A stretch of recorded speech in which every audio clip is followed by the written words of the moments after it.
வணக்கம், welcome to orange candy kitchen. நம்ம இன்றைக்கி பார்க்க போகிற ரெசிபி வந்து ஒரு சூப்பரான டேஸ்டியான அப்புறம் ரொம்பவே ஈஸியான ஸ்நாக். நம்ம இன்றைக்கி வந்து செய்ய போகிறது வந்து பிரெட் பஜ்ஜி இல்லைன்னா பிரெட் பக்கோடா. ஸோ செய்யறதுக்கு தேவையான பொருள் செய்முறை என்னன்னு வாங்க பார்க்கலாம். ஸோ இதுக்கு வந்து நான் வந்து 6 ஸ்லைஸ் வந்து பிரெட் எடுத்திருக்கேன். ஸோ இது மோஸ்ட்லி வந்து நீங்கள் ஒயிட் பிரெட் எடுத்துங்க, அதுதான் வந்து நல்லாயிருக்கும். ஸோ இது வந்து ஃபஸ்ட்டு வந்து நம்ம பிரெட்டை வந்து கட் பண்ணி ரெடி பண்ணிக்கலாம். ஸோ நீங்கள் வந்து உங்களுக்கு பஜ்ஜி பெருசாக வேணும்னா நீங்கள் இதே மாதிரி வந்து பாதியாக கட் பண்ணி இது மாதிரி யூஸ் பண்ணிக்கலாம். டயகனலாக கட் பண்ணிக்கோங்க. இல்லைனா கொஞ்சம் குழந்தைங்களுக்குலாம் கொடுக்குறீங்கன்னா நீங்கள் வந்து இதை இன்னும் ஒரு இப்படி வெட்டி குட்டி ட்ரையாங்கிளாக இது மாதிரி போட்டுக்கலாம். ஸோ நான் வந்து இன்றைக்கி வந்து இது மாதிரி குட்டி குட்டி ட்ரையாங்கிளாக தான் போட்டுக்க போகிறேன். ஸோ வாங்க இதெல்லாம் ப்ரெட்டையும் கட் பண்ணி ரெடி பண்ணிக்கலாம். இப்போ பாருங்கள், நான் 6 ஸ்லைஸும் வந்து இது மாதிரி கட் பண்ணி ரெடி பண்ணிக்கிறேன். அடுத்ததுக்கு வந்து அவுட்டர் கவரிங்க்கு பேட்டரை வந்து ரெடி பண்ணிக்கலாம். ஸோ இதுக்கு வந்து 1 கப் அளவுக்கு கடலை மாவு வந்து ஒரு மிக்சிங் பவுலில் சேர்த்துக்கலாம். கடலை மாவு சேர்த்ததுக்கப்புறம் இதில் வந்து 1/4 டீஸ்பூன் அளவுக்கு வந்து மஞ்சள் தூள் சேர்த்துக்கலாம். இது கூட காரத்துக்கு வந்து 1/4 டீஸ்பூன் வந்து மிளகாத்தூள் சேர்த்துக்கலாம். அடுத்ததாக வந்து இதில் 1/4 டீஸ்பூன் அளவுக்கு வந்து பெருங்காயத்தூள் சேர்த்துக்கலாம் நம்ம. அப்புறம் 1/4 டீஸ்பூன் அளவுக்கு வந்து ஓமம் சேர்த்துக்கோங்க. அப்புறம் மாவுக்கு தேவையான அளவுக்கு உப்பு சேர்த்துக்கலாம்.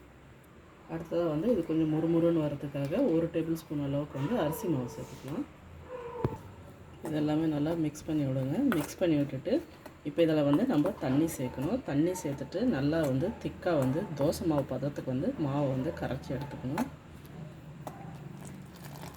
ஸோ கொஞ்சம் கொஞ்சமாக தண்ணி சேர்த்து கலந்து விடுங்க. ஒரேடியாக நிறைய தண்ணி சேர்த்திங்கன்னா ரொம்ப மாவு தண்ணி ஆகிடும். அப்புறம் ப்ரெட்டில் வந்து கோட் ஆகாது. ஸோ தோசை மாவு பதத்துக்கு வந்து மாவை கரைச்சி எடுத்துக்கலாம் நம்ம. இப்போ பாருங்கள், மாவை வந்து நல்லா மிக்ஸ் பண்ணி எடுத்துட்டேன். இதோட கன்சிஸ்டன்சி பாருங்கள் எப்படி இருக்குன்னு. ஏன்னா இது வந்து நம்ம ப்ரெட்டு வந்து இதில் முக்கி எடுக்கிறதுனால என்ன ஆகும்னா ப்ரெட்டு வந்து கொஞ்சம் தண்ணி வந்து அப்சர்வ் பண்ணிவிடும். ஸோ ரொம்ப நீங்கள் கெட்டியாக கரைச்சிங்கன்னா ரொம்ப திக்காகிடும். ஸோ இது வந்து இதுமாதிரி கன்சிஸ்டன்சி தான் கரெக்ட் உங்களுக்கு. ஸோ வாங்க இப்போ நம்ம வந்து ப்ரெட்டு வந்து பஜ்ஜி போட்டுடலாம். இப்போ பாருங்கள், கடாயில் வந்து நான் வந்து எண்ணெய் வந்து நல்லா சூடு பண்ணிக்கினேன். அதே மாதிரி வந்து இந்த சைடு வந்து ப்ரெட்டை வந்து நம்ம கரைச்சி வச்சுருக்க பஜ்ஜி மாவில் டிப் பண்ணி எடுத்துகிட்டேன். இப்போ இது வந்து நம்ம சூடான எண்ணெயில் சேர்த்துடலாம். ஸோ இதே மாதிரி வந்து இருக்கிற ஸ்லைசஸ்லாம் வந்து இப்படி டிப் பண்ணி நல்லாவே 4 பக்கம் நல்லா கோட் ஆகிற மாதிரி ஆக்கிட்டு எண்ணெயில் போட்டு பொரிச்சு எடுத்துடலாம். 4 பக்கமாகவே வந்து நல்லா மாவில் வந்து நல்லா டிப் பண்ணிவிட்டு கோட் பண்ணிவிட்டு எண்ணெயில் சேர்த்துடலாம். லைட்டாக ஒரு சைடு கொஞ்சம் வேகட்டு வந்துட்டு அப்புறமா நம்ம திருப்பிக்கலாம்.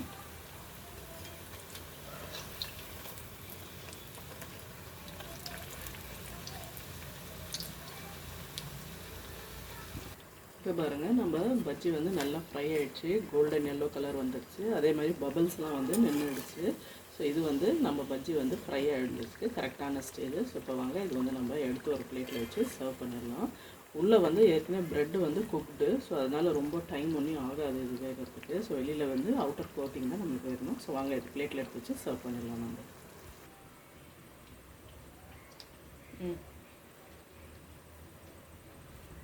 இப்போ பாருங்கள், சூப்பரான டேஸ்டியான ரொம்ப ஈஸியாகவும் குயிக்காக வந்து ஒரு ஈவினிங் ஸ்நாக் வந்து ரெடி ஆகிடுச்சு. குழந்தைங்களுக்குலாம் ரொம்ப நல்லா பிடிக்கும். ரொம்ப டேஸ்டியாகவும் இருக்கும், ரொம்ப ஃபில்லிங்காகவும் இருக்கும். ஸோ சிம்பிளாக ஒரு டொமேட்டோ சாஸ் கூட வச்சு சாப்பிடலாம். கண்டிப்பாக அந்த ரெசிபி ட்ரை பண்ணி பாருங்கள். இந்த வீடியோ உங்களுக்கு பிடிச்சிருந்தா லைக் பண்ணுங்கள், ஷேர் பண்ணுங்கள். அப்புறம் மறக்காமல் எங்கள் சேனல் ஆரஞ்ச் கேண்டி கிச்சனுக்கு வந்து சப்ஸ்கிரைப் பண்ணுங்கள். நன்றி, வணக்கம்.